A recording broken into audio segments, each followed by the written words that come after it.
Meus irmãos, boa noite.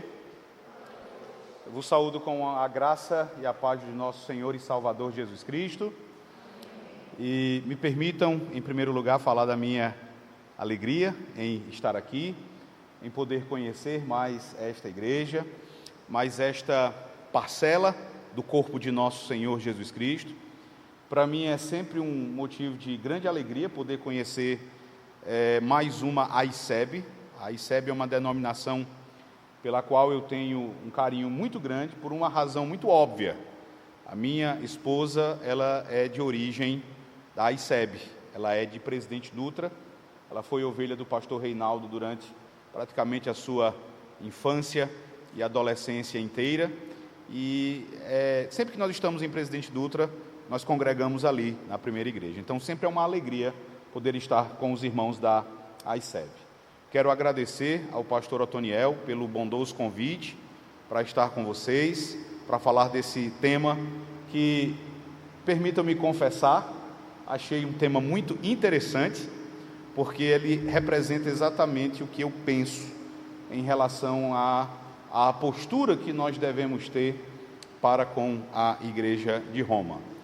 E essa frase, não há paz com Roma, ela me lembra algo que foi dito certa feita por um pregador inglês do século XVII, um pastor presbiteriano chamado John Flavel, que chegou a dizer que o lema da rainha Elizabeth era nenhuma paz com a Espanha, o nosso deve ser nenhuma paz com Roma.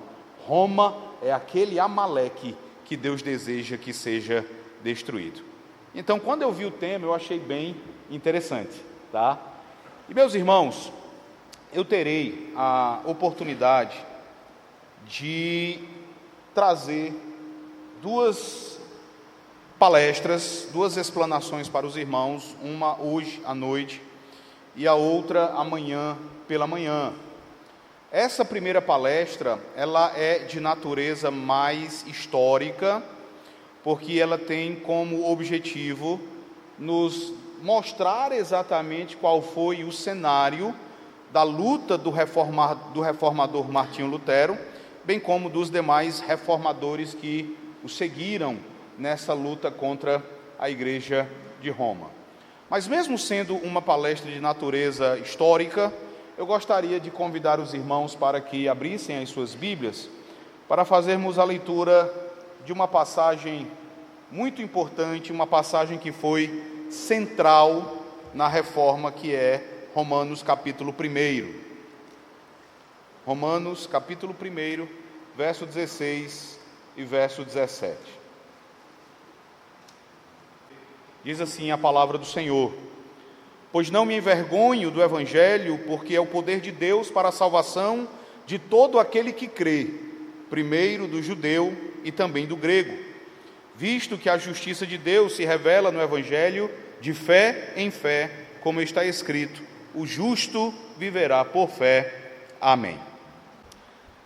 Meus irmãos, nós estamos aí próximos da data em que vamos comemorar 506 anos da Reforma Protestante. O movimento que foi desencadeado por esse evento, ele é de grande importância para nós, e nós jamais devemos nos esquecer da reforma. Uma vez que a reforma, ela nada mais representa do que a ação de Deus visando restaurar a igreja à pureza do Evangelho, à sua pureza primitiva. E uma igreja como a AICEB, herdeira da reforma protestante, ela jamais pode esquecer desse evento. Ela jamais pode esquecer daquilo que Deus fez na história. Porque uma igreja que não conhece o passado, uma igreja que não conhece a história, ou que se esquece dela, é uma igreja que acaba não sabendo de onde veio, muito menos para onde vai. E este é, irmãos, o grande benefício que a história nos concede. A história nos mostra exatamente de onde viemos, onde nos encontramos e qual deve ser o rumo que nós devemos seguir. A história, ela nos permite ver quais os erros e quais os acertos que os nossos pais cometeram. ela nos ajuda a evitar aquilo em que eles erraram e a manter as suas conquistas. Exatamente por isso, meus irmãos, é que é importante relembrarmos a história do 31 de outubro de 1517.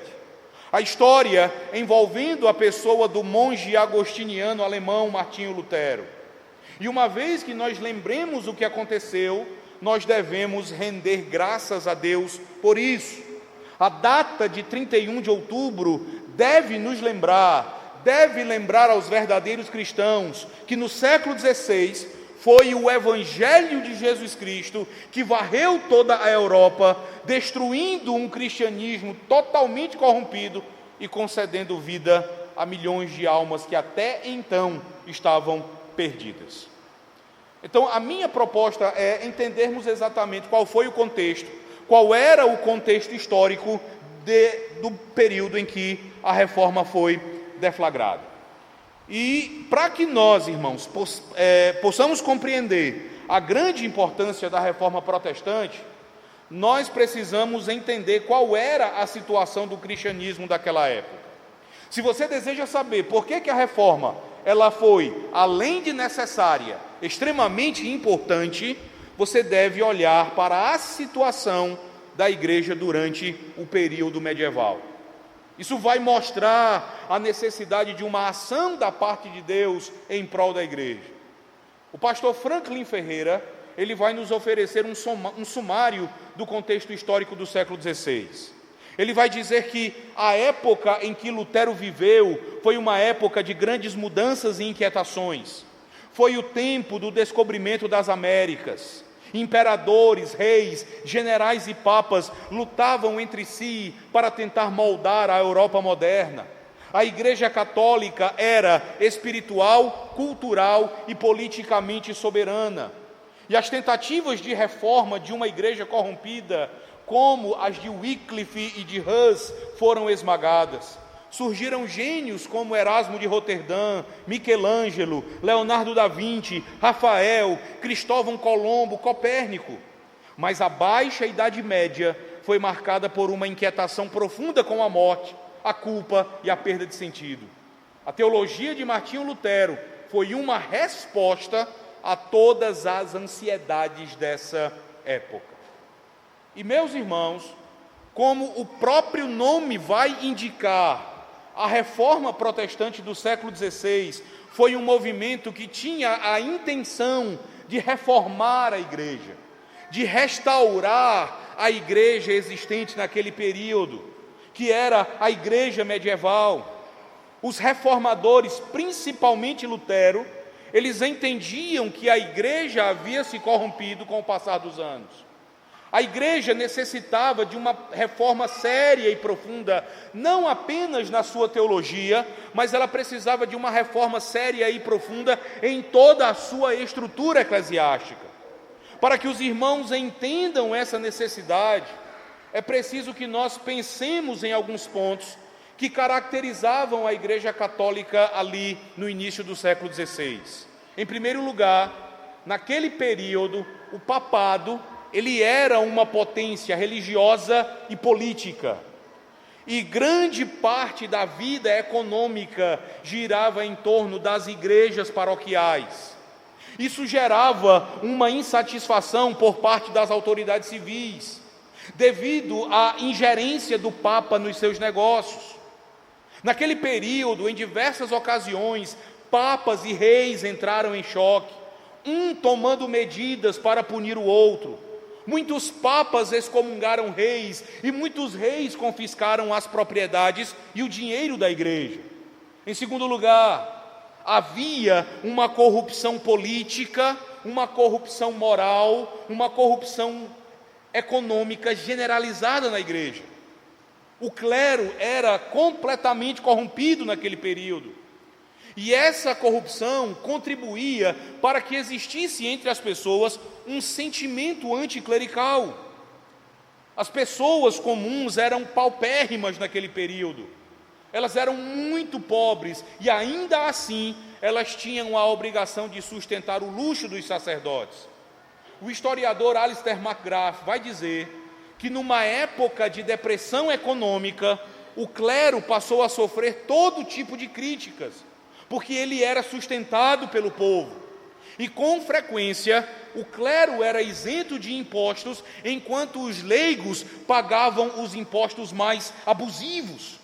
Por exemplo, nessa época, os sermões, eles eram todos em latim, e o povo não podia suportar esse tipo de situação. Passou a existir uma exigência para que o sacerdote pregasse sermões que fossem compreensíveis e inteligíveis para o povo. Esse sentimento anticlerical também se deu por causa da falta de preparo e do baixo nível dos padres. Naquele período, meus irmãos, você vai encontrar alguns sacerdotes que se tornaram conhecidos por toda a sua produção intelectual, mas muitos dos sacerdotes da igreja medieval eram até analfabetos, não possuíam conhecimento algum da Escritura. E tudo isso contribuiu para que o sentimento anticlerical não ficasse apenas restrito às massas, mas se estendesse a expoentes intelectuais do Ocidente. Eu creio que, se não todos, pelo menos a maioria dos irmãos, já ouviu falar do clássico da literatura, A Divina Comédia, de Dante Alighieri. Nessa obra, Dante Alighieri chegou a apresentar o Papa como condenado ao inferno. O pré-reformador John Wycliffe chamou os sacerdotes de ladrões, raposas malignas, glutões, demônios, macacos. Ele chegou a dizer que o Papa era o vigário principal, não de Cristo, mas do demônio. Os mosteiros eram antros de ladrões, ninhos de serpentes, lares de demônios vivos. Perceba o sentimento das pessoas em relação ao clero da igreja. A terceira realidade daquele período é que havia também uma enorme carência espiritual. A igreja se tornou extremamente meticulosa no confessionário, mas ao mesmo tempo a igreja induzia os fiéis a realizarem boas obras que, como não poderia deixar de ser, eram sempre insuficientes para eliminar o sentimento de culpa dos corações das pessoas. As pessoas praticavam inúmeras boas obras, elas pagavam as penitências, elas faziam as peregrinações, mas o sentimento de culpa não era arrancado dos seus corações. Nós temos um exemplo disso na pessoa do próprio Lutero. Lutero, durante muito tempo, ele procurou encontrar paz com Deus. Lutero se confessava frequentemente, ele jejuava a ponto de passar mal. Ele se penitenciava com muito rigor, ele chicoteava o próprio corpo, mas nada disso era suficiente para eliminar o seu temor, para acabar com o seu sentimento de culpa. Um teólogo chamado Paul Tillich vai dizer que nessas condições, jamais alguém poderia saber se seria salvo, porque jamais se poderia fazer o suficiente. Nada era suficiente, nunca era o suficiente. E como resultado deste estado de coisas, havia uma ansiedade geral no final da Idade Média. Outra realidade daquele período é que as tentativas de reforma, elas eram cruelmente eliminadas pela Inquisição. E algumas vezes, onde não se podia achar culpados, queimavam-se os inocentes. Uma dessas tentativas reformistas da igreja foi a que envolveu um pregador da Boêmia, um homem chamado John Huss. John Huss, ele convencido de que o catolicismo romano havia se corrompido, ele iniciou uma série de pregações denunciando os abusos da igreja. Por exemplo, na igreja onde ele pregava, ele não decorou a igreja com imagens dos milagres realizados pelos santos. Ele decorou a igreja que ele pastoreava com pinturas que contrastavam o comportamento dos papas com o de Jesus Cristo. Na igreja de John Hus existiam pinturas mostrando o Papa andando a cavalo enquanto Jesus andava a pé. Pinturas que mostravam Jesus lavando os pés dos discípulos enquanto os pés dos papas eram beijados. Por causa disso e por causa de muitas outras denúncias graves, John Hus foi sentenciado a morrer na fogueira, e essa sentença foi dada pelo Concílio de Constança em julho de 1415. Permitam-me ler para vocês, irmãos, um trecho do decreto desse concílio católico que condenou John Hus. Esse decreto ele se chama Sacrosanta, e ele vai dizer assim: este santo concílio de Constança declara, primeiro, que está legalmente reunido no Espírito Santo, que constituiu um concílio geral representando a Igreja Católica e que por essa razão tem a sua autoridade imediatamente de Cristo, sendo que todos os homens de qualquer ordem ou condição, incluindo o próprio Papa, são obrigados a obedecer-lhes em matéria de fé, de abolição do cisma e da reforma da Igreja de Deus em sua cabeça e em seus membros. Segundo, declara que qualquer pessoa, de qualquer grau ou condição, que com obstinação recusar obedecer às suas ordens, decretos, estatutos ou instruções, já feitos ou a serem feitos ainda por este santo concílio ou por qualquer outro concílio geral legalmente reunido, será sujeito à penitência conveniente e punido apropriadamente, incluindo a morte por fogueira, a não ser que volte ao espírito de retidão e, se houver necessidade, que se recorra a outras sanções da lei. E porque não se submeteu ao que o concílio de Constança determinou, John Hus morreu queimado vivo em uma fogueira.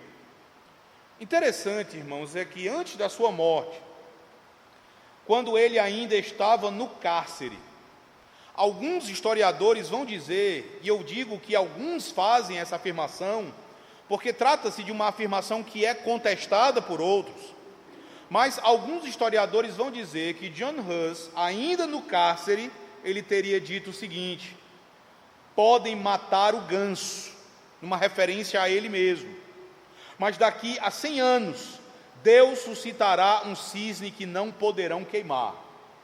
E esses historiadores vão dizer que Lutero nasceu exatamente 102 anos depois da morte de John Hus. Em quinto lugar, em relação ao culto, há muito tempo o culto havia se tornado um ritual meramente externo. O culto era uma cerimônia repleta de superstições. Não era a escritura que era lida, não era a escritura que era exposta e aplicada na vida das pessoas, mas as homilias constituíam, em sua grande maioria, na leitura e na explicação da vida dos santos.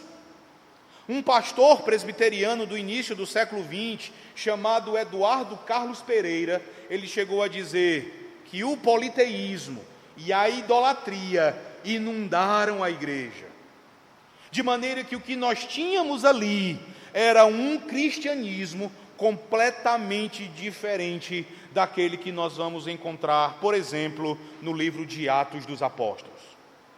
E um dos maiores, se não o maior problema enfrentado por Lutero, por ocasião da reforma, foi o problema das indulgências. Meus irmãos, eu mencionei há pouco que naquele período, durante a Idade Média, pesava no coração das pessoas, pesava sobre as almas das pessoas uma enorme ansiedade. Um historiador chamado Timothy George, ele vai dizer que de fato a morte era uma realidade sempre presente para homens e mulheres nas vésperas da reforma. O sentimento de culpa esmagava as pessoas que eram fiéis da igreja. Surgiram diversas tentativas de aliviar a culpa, de dissipar a ansiedade, de levar embora o medo da morte, como os flagelos. em que as pessoas se açoitavam publicamente com chicotes de couro, na esperança de assim expiarem os seus pecados. No entanto, meus irmãos, um dos meios de acabar com a ansiedade, ou talvez o meio mais comum, foi o sistema das indulgências. E esse meio mais comum, ele também era o meio mais eficaz dos métodos católicos para conseguir grandes somas de dinheiro para os propósitos da igreja.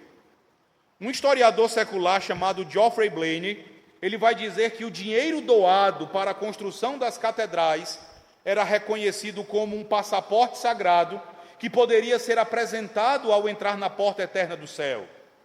A Igreja Católica dizia que o dinheiro investido nas indulgências era a resposta apropriada ao amor que Deus demonstrava por seus filhos. E o Dr. Ernest Maia, um pastor presbiteriano, vai dizer o seguinte: esse amor, de forma declarativa, mas não real, a Igreja dizia oferecer a todos, através da possibilidade de se adquirir a sua salvação mediante as penitências ou mesmo mediante a compra das indulgências, que tinham o poder de perdoar, salvar ou, na pior das hipóteses, de abrandar as penalidades do purgatório. Uma indulgência era um documento assinado pelo Papa, era uma remissão temporal devida a Deus por causa do pecado após a culpa ter sido perdoada. Uma indulgência, irmãos, era uma carta de absolvição que garantia o perdão dos pecados. Houve quem dissesse que a indulgência, na realidade, era a venda do sangue de Cristo em forma de papel e tinta. Não se sabe ao certo quando as indulgências começaram a ser vendidas. Há quem diga que as indulgências começaram ainda bem cedo, remontando aos dias do pai da igreja, Cipriano de Cartago, ali no 3º século depois de Cristo. Mas o que é certo é que no ano de 1095, o Papa Urbano II, ele iniciou a venda das indulgências plenárias, prometendo perdoar os pecados dos cruzados que atravessavam os mares. Aqueles que atravessassem os mares, com o objetivo de lutar para recuperar Jerusalém da mão dos muçulmanos, eles receberiam indulgências e teriam todos os seus pecados perdoados. Para que vocês tenham uma ideia, irmãos, de como funcionava na prática o sistema das indulgências, eu vou ler para vocês aqui as instruções que eram dadas pelo arcebispo Alberto de Mainz, também conhecido como Alberto de Brandemburgo. E Alberto de Brandemburgo, ele está diretamente relacionado a Lutero. Então ele tem tudo a ver com a atitude de Lutero de se levantar e de pregar na porta da Catedral de Wittenberg as suas 95 teses. E como é que se dá essa relação?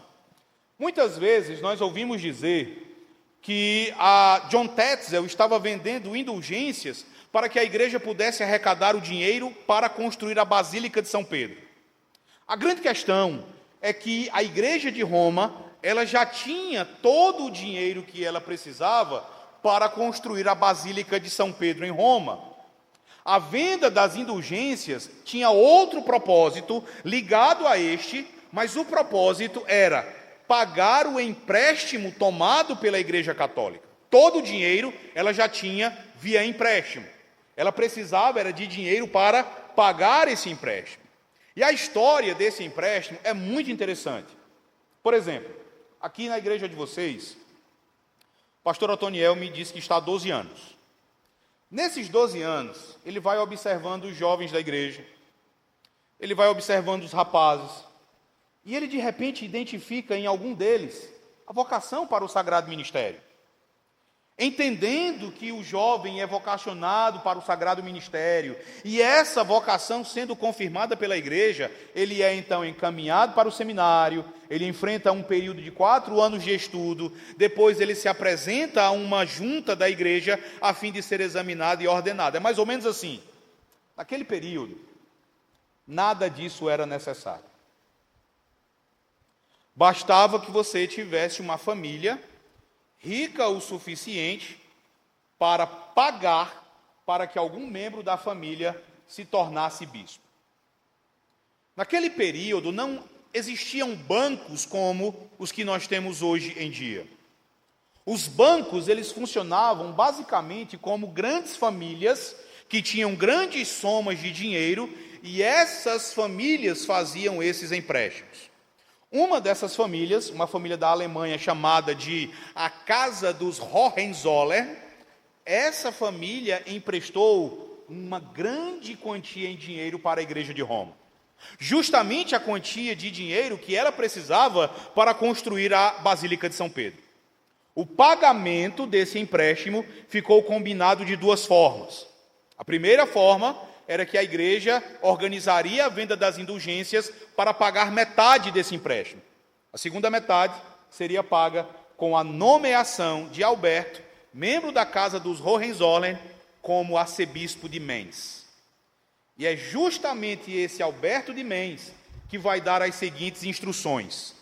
Vejam o que ele diz. Ele diz assim: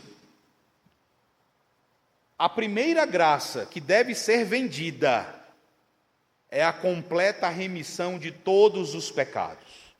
Nada maior do que isto se pode conceber, já que os homens pecadores, privados da graça de Deus, obtêm remissão completa por esses meios e de novo gozam da graça de Deus. Além disto, pela remissão dos pecados, o castigo que se está obrigado a suportar no purgatório por causa da afronta contra a divina majestade, esse castigo é totalmente perdoado e as penas do purgatório são completamente apagadas. O método de contribuir para a caixa de construção da dita Basílica do chefe dos apóstolos é este. Primeiro, os penitenciários e confessores, depois de terem explicado àqueles que fazem confissão a grandeza desta remissão plena e desses privilégios, devem perguntar-lhes qual o tamanho da contribuição. Essa contribuição será em dinheiro ou em outros bens temporais. Contribuição que desejam fazer em boa consciência para lhes ser outorgado esse método de perdão pleno e de privilégios. E isto deve ser feito de modo a contribuírem mais facilmente.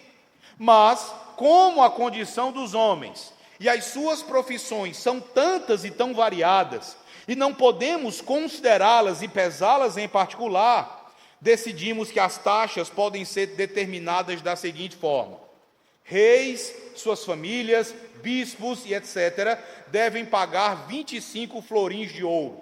Abades, condes e barões devem pagar 10 florins de ouro. Outros nobres e eclesiásticos, bem outras pessoas com boas rendas, devem pagar 500 florins. Cidadãos com renda própria devem pagar apenas 1 florim. Os que ganham pouco, meio florim. Os que nada têm devem fazer a sua contribuição por meio de orações e jejuns, porque o reino de Deus também deve estar aberto aos pobres. Qual era a consequência lógica, meus irmãos, desse sistema? A consequência lógica do sistema das indulgências é que muitas pessoas compravam as ditas indulgências apenas para terem uma desculpa para cometerem os pecados mais escabrosos.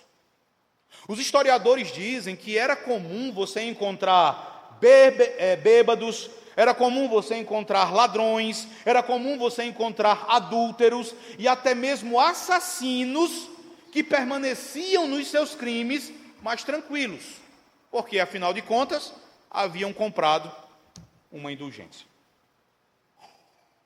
Muita gente comprava indulgência de forma antecipada para poder pecar sem nenhuma preocupação quanto à sua salvação.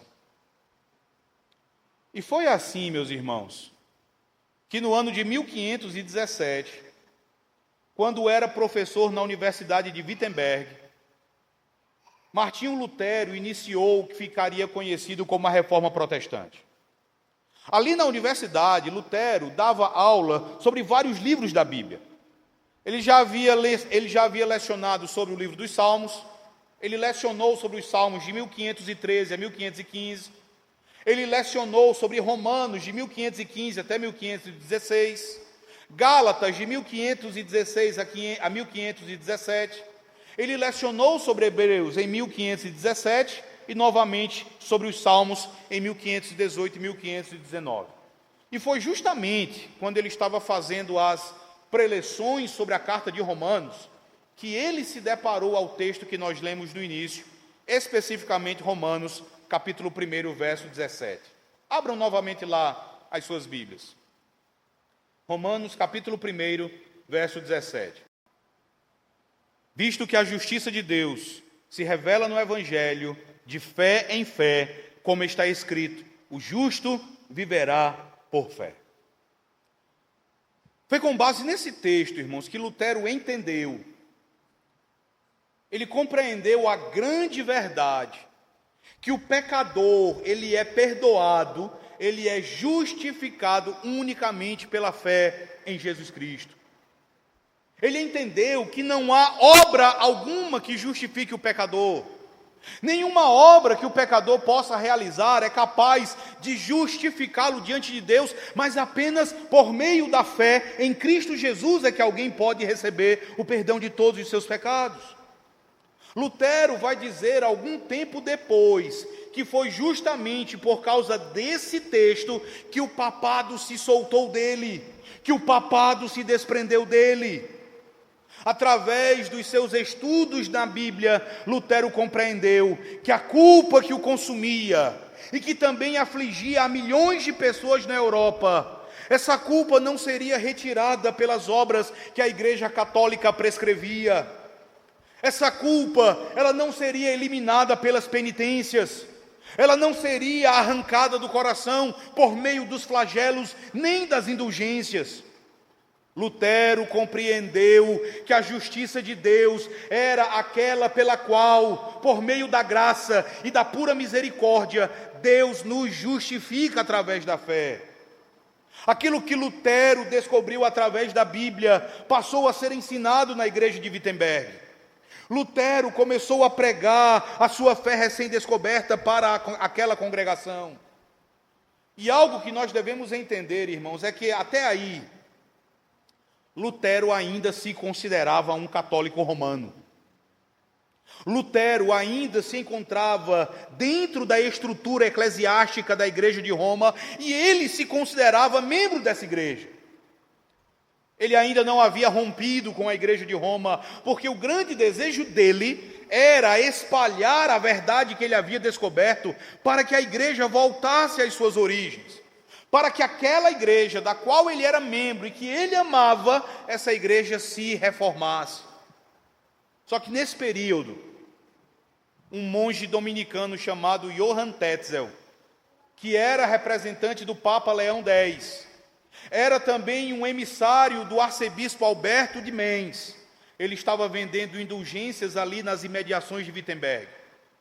A construção, ela estava avançando e a igreja queria arrecadar o dinheiro para poder pagar o empréstimo.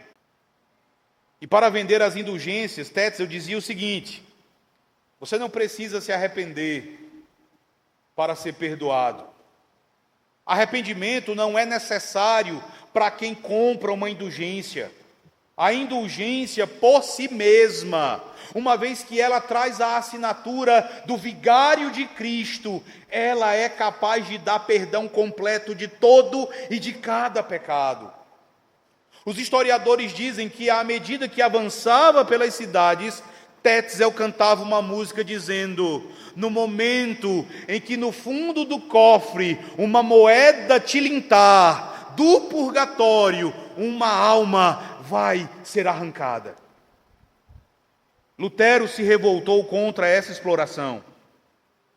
Para Lutero, a venda das indulgências era uma completa perversão do Evangelho. Geoffrey Blainey vai dizer que Lutero odiava a prática da venda de indulgências. Ele vai dizer que a venda das indulgências nada mais era do que a venda de pacotes caros pagos pelo perdão. E foi então que no dia 31 de outubro, ele afixou na porta da igreja do castelo de Wittenberg as suas famosas 95 teses. O título verdadeiro das 95 teses, meus irmãos, era o seguinte: controvérsia sobre o poder e a eficácia das indulgências ou debate para o esclarecimento do valor das indulgências. Quando Lutero prega as suas 95 teses na porta da igreja do castelo de Wittenberg, irmãos, ele não tinha a menor intenção de causar comoção. Nunca foi a intenção de Lutero iniciar uma treta ali, como a gente gosta de dizer. Essa prática de pregar na porta das igrejas, das universidades, algumas teses, essa prática era o modo acadêmico de desafiar alguém para um debate.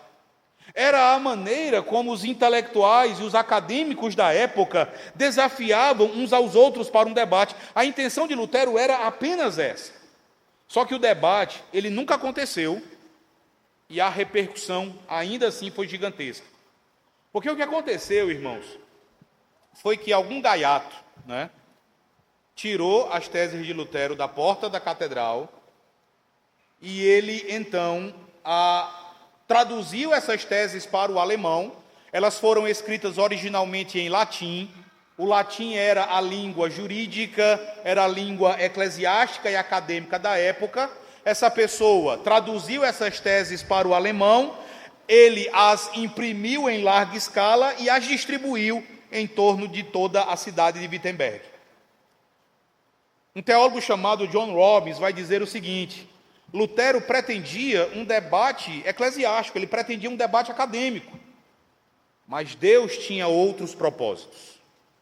Deus pretendia salvar almas, ele pretendia promover o seu reino, ele pretendia mudar radicalmente o curso da história mundial. Dessas 95 teses, irmãos, eu penso que vale a pena mencionarmos apenas algumas delas. Eu quero aqui mencionar algumas das 95 teses de Lutero, para que nós tenhamos a devida noção de qual era o seu conteúdo. E eu gosto muito da primeira tese, quando Lutero vai dizer o seguinte: nosso Senhor e Mestre Jesus Cristo, quando disse arrependei-vos, ele quis dizer que toda a vida dos fiéis deve ser um ato de arrependimento. A 27ª tese vai dizer: os que afirmam que uma alma voa diretamente para fora do purgatório quando uma moeda cai na caixa das coletas, estão pregando uma invenção de homens. A tese de número 35 vai dizer: os que ensinam que a contrição não é necessária para obter perdão, ou que a indulgência é tudo o que se precisa, estão pregando doutrinas incompatíveis com a fé cristã. A tese de número 52 vai dizer: confiança na salvação por causa de cartas de perdões é vã, mesmo que o comissário e até mesmo o próprio Papa empenhe a sua alma como garantia. Por fim, a tese de número 80 vai dizer que bispos, párocos e teólogos que permitem essa prática prestarão contas a Deus e eles serão condenados por isso. Qual foi o resultado dessas 95 teses? Depois que essas teses foram publicadas e distribuídas, os eventos se sucederam rapidamente.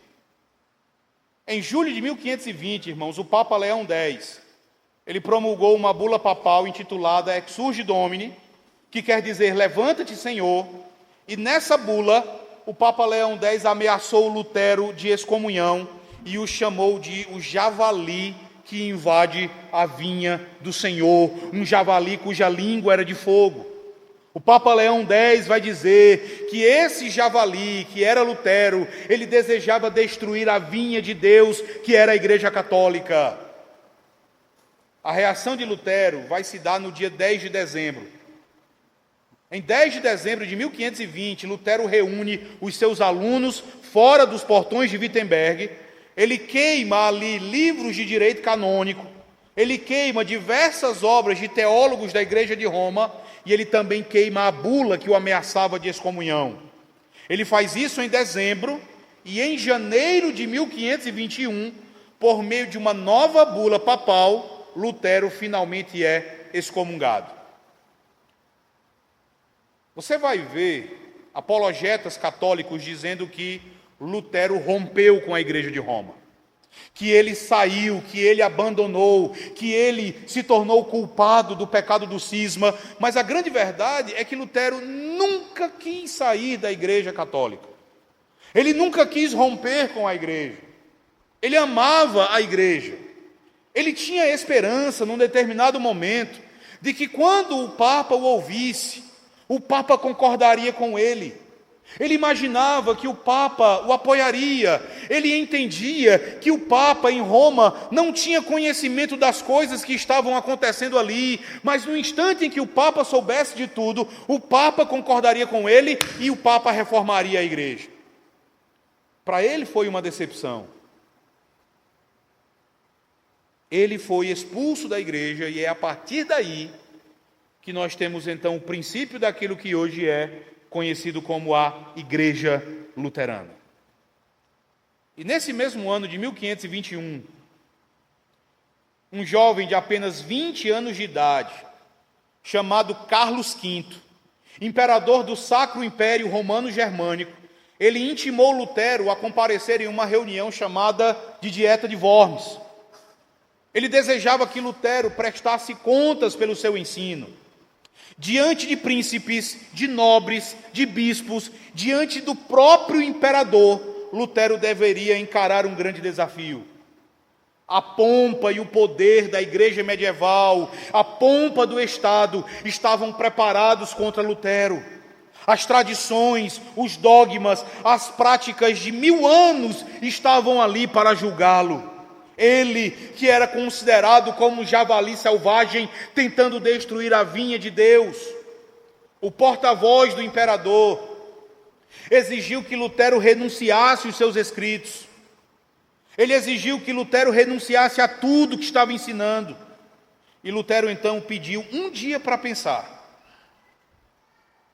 O imperador então concordou que Lutero tivesse um dia para pensar acerca do que deveria responder. E Lutero, irmãos, talvez melhor que todos ali, ele entendeu a importância daquela reunião. Ele pediu um dia para pensar, porque ele entendeu a importância daquela pergunta, bem como da sua resposta. Porque durante mais de 1000 anos, a Igreja de Roma tinha reivindicado e tinha reforçado um monopólio sobre Deus, um monopólio sobre a verdade. A igreja alegava insolentemente que ela era o único repositório da salvação sobre a terra, que ela era a autora da própria Escritura, ela era a dona de tradições tão celestiais que os apóstolos jamais escreveram, ela era a guardiã da sabedoria dos cristãos, ela era a representante de Deus sobre a terra. Ela ensinava que o desenvolvimento dos seus dogmas era a revelação da própria verdade. Ela dizia ser infalível. E por milhares de anos, milhões de pessoas haviam crido nessas alegações megalomaníacas. Reis, príncipes e imperadores foram intimidados e humilhados pela igreja. Quando Lutero enfrentou os poderes reunidos ali, ele estava confrontando não o imperador Carlos V, ele estava confrontando não apenas o Papa que reinava em Roma, ele estava confrontando milhares de anos de história. Ele queria que a sua resposta fosse lembrada por outros milhares de anos. E a resposta que ele deu foi uma resposta magnífica. Essa resposta serve como um exemplo para os cristãos de todas as épocas e de todos os lugares. Lutero disse: já que vocês me pedem uma resposta simples, darei uma que não deixa margem a qualquer dúvida, a não ser que alguém me convença pelo testemunho da Escritura Sagrada e pela razão clara, não posso me retratar, pois não creio na infalibilidade do Papa, não creio na infalibilidade dos concílios, porque é manifesto que frequentemente eles têm errado e eles têm contraditado um ao outro. Fui vencido pelos argumentos bíblicos que acabo de citar, e a minha consciência é cativa da palavra de Deus. Não posso e não quero me retratar, porque é perigoso e não é certo agir contra a própria consciência. Que Deus me ajude. Amém. Era o dia 18 de abril de 1521. Nesse dia, meus irmãos, raiou uma nova luz para a cristandade, porque a partir da dieta de Worms, estava consumada a ruptura com a Igreja Católica Romana. Com essas palavras, surgiu o protestantismo do qual nós somos herdeiros. E a grande pergunta para nós, irmãos, é: qual é a relevância de todos esses dados históricos para nós, cristãos do século XXI? Quais são as implicações da reforma protestante do século XVI para a nossa vida de fé? 506 anos depois da fixação das 95 teses na porta da igreja do castelo de Wittenberg, nós estamos vendo, meus irmãos, a igreja protestante navegar por mares incertos e perigosos. Nós temos testemunhado nos nossos dias a igreja protestante mais uma vez inundada de superstição. Nós temos visto o paganismo invadindo a igreja, assim como aconteceu com a igreja medieval. Naquela época existiam as relíquias, objetos que eram considerados como santos e que eram considerados como portadores da graça espiritual. Algumas dessas relíquias eram supostos pregos da cruz de Cristo, espinhos da coroa de Cristo, fios da sua barba, pedaços da sua túnica, pedaços da roupa da Virgem Maria e muitas outras coisas. Hoje em dia, muitos evangélicos também têm as suas relíquias. Toalhas com o suor de homens que se dizem apóstolos, copos com água, vidros com óleos ungidos e muitas outras coisas. Meus irmãos, a situação da igreja evangélica, de modo geral, ela é muito semelhante à da igreja católica medieval. E exatamente por isso é que nós precisamos olhar para o passado e aprender dessa história. Com a história da reforma, nós podemos aprender algumas coisas muito interessantes. Nós podemos aprender que, assim como se deu com Lutero, a nossa consciência, ela deve ser também cativa da palavra de Deus somente. Hoje, nós nos deparamos a homens que se dizem ungidos de Deus e que praticam as maiores aberrações, que dizem as maiores heresias e ninguém pode se levantar para questioná-los. Nós devemos entender que ninguém está acima da Escritura. A autoridade de nenhum homem está acima da autoridade da palavra de Deus. Nós também aprendemos que nós não podemos confiar em nada que seja externo para a nossa salvação. Assim como as pessoas daquela época não poderiam descansar nas indulgências, as indulgências que eram apenas documentos falsos. Hoje nós também não podemos confiar em privilégios exteriores, como o simples fazer parte da membresia de uma igreja. Naquela época as pessoas confiavam nas indulgências, hoje muitas pessoas confiam no fato de que estão no hall de membros, de que têm cargos na igreja, de que ocupam ofícios evangélicos, e nada disso salva. Como disse Lutero na primeira tese, o que é necessário é que toda a nossa vida seja uma vida de arrependimento e de fé no Senhor Jesus Cristo. Mas a principal razão, meus irmãos, que eu quero apontar para vocês, que mostra a história da reforma para nós, é aquilo que nós temos visto acontecer hoje em dia, que é o avanço da apologética da Igreja de Roma sobre a Igreja Evangélica, a ponto de pessoas, membros da Igreja Evangélica, estarem deixando o Evangelho da Graça e retornando para a Igreja de Roma. Eu não sei se algo assim aconteceu no meio da ICEB,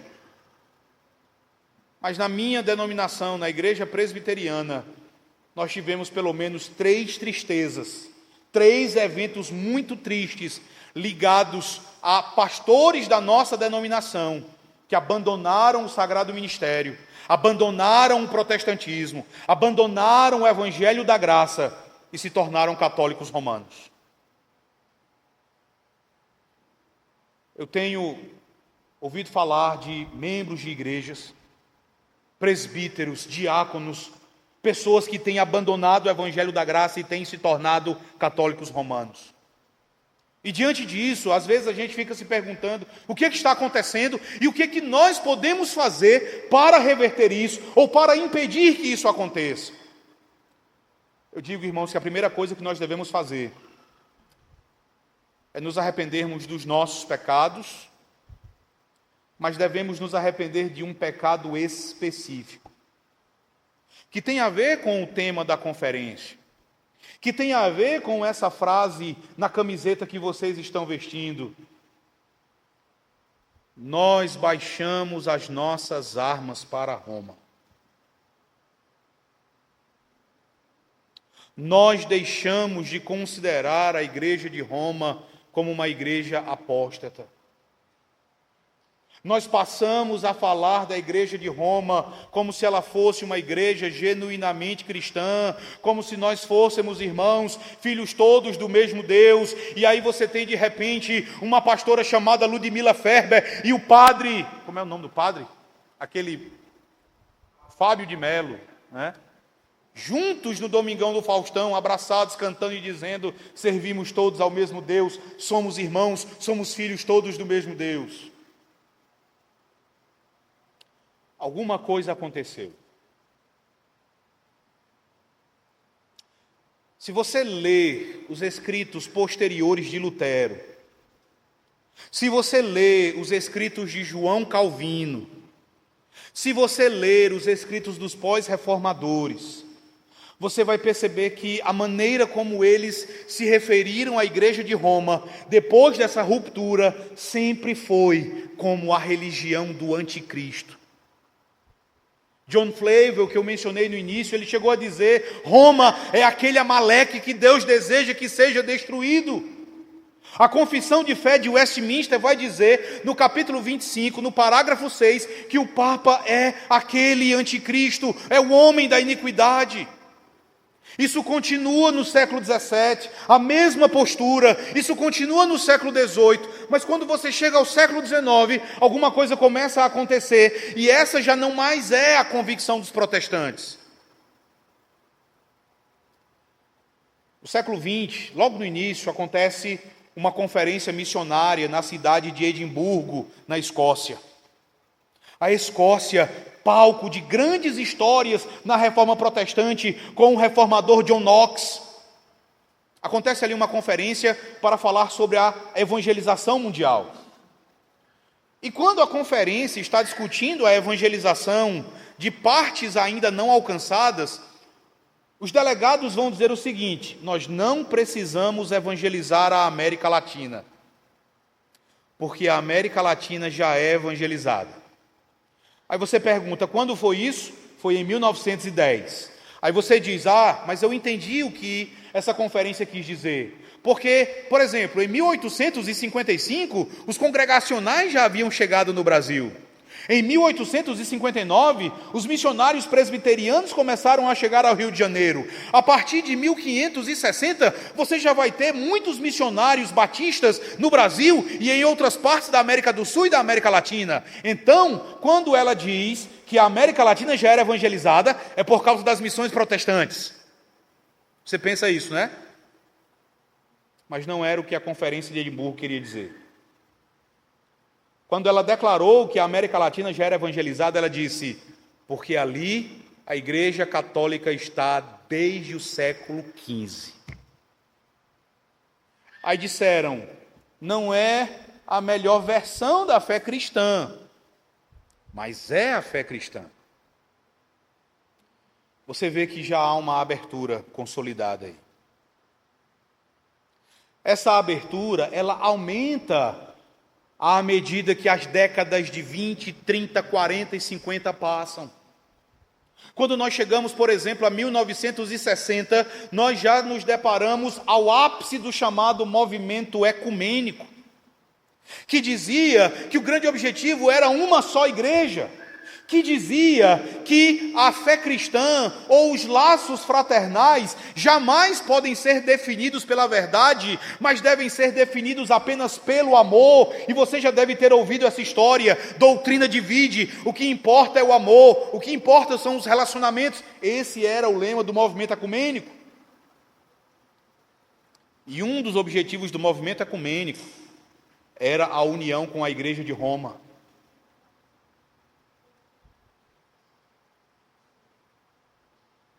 Eu espero não mexer num vespeiro agora. Mas quem foi o evangelista mais conhecido, mais celebrado do século XX, meus irmãos, em todo o mundo? Quem se arrisca? Billy Graham.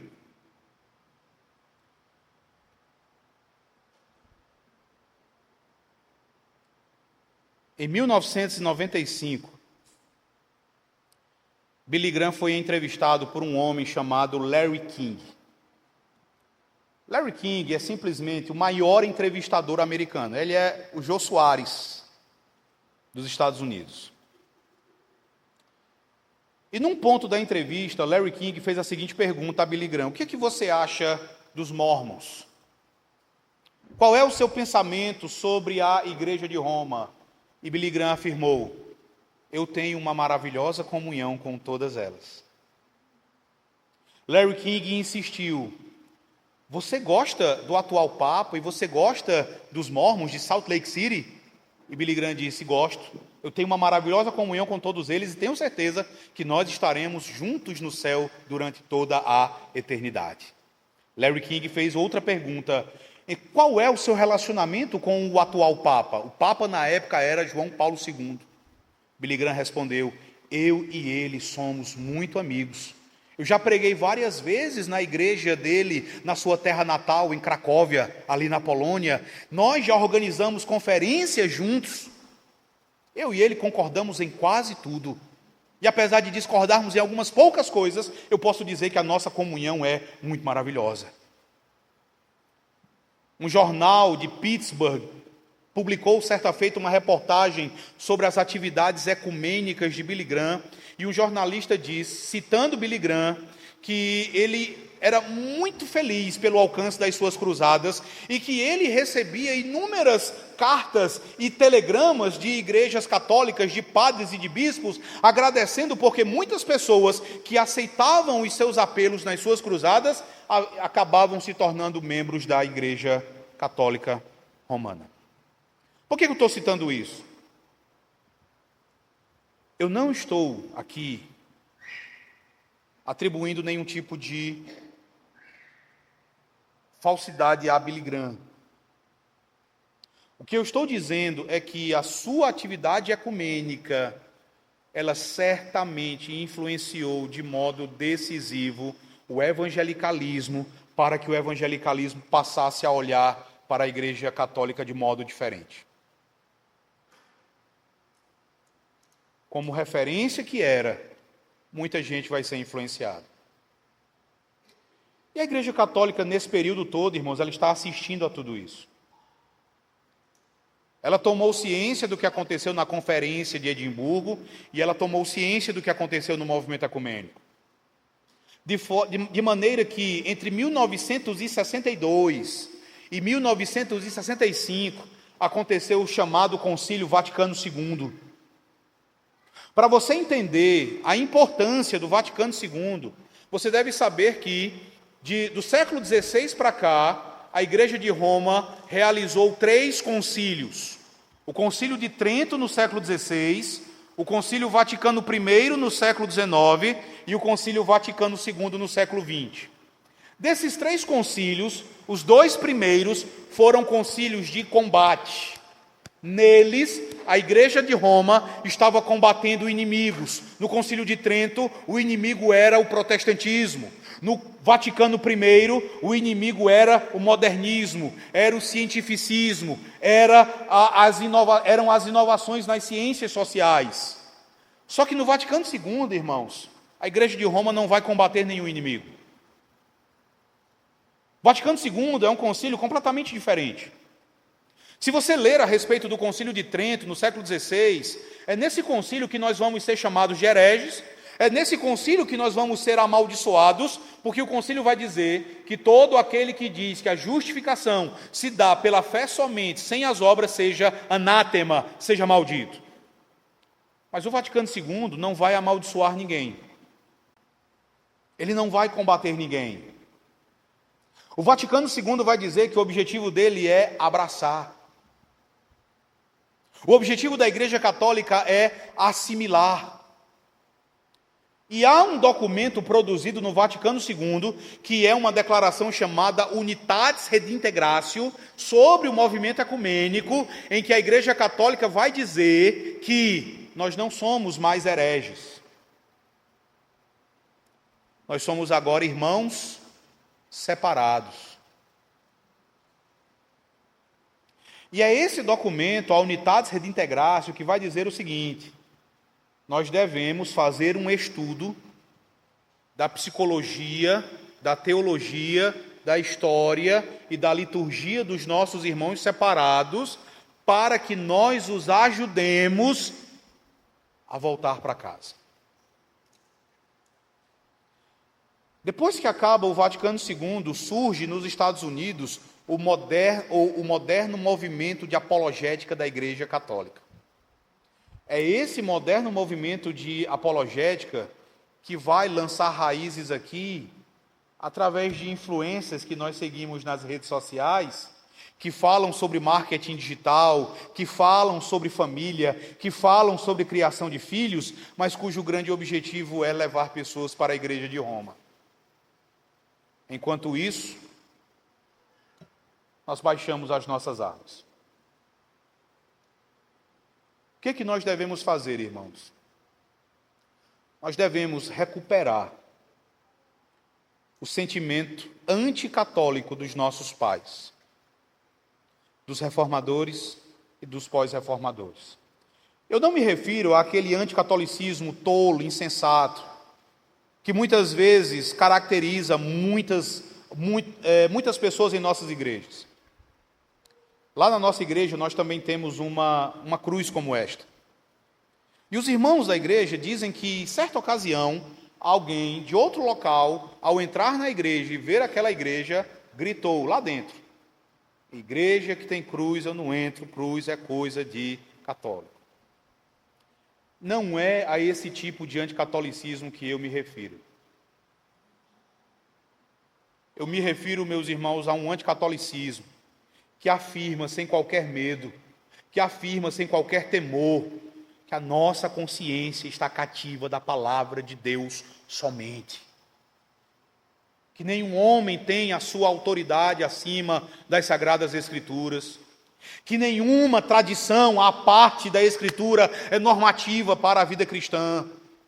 Nós precisamos de um anticatolicismo que seja traduzido em um fortalecimento do discipulado, em um fortalecimento da catequização, da doutrinação, para que nossos jovens saibam como responder àquilo que é apresentado pelos apologetas da Igreja de Roma.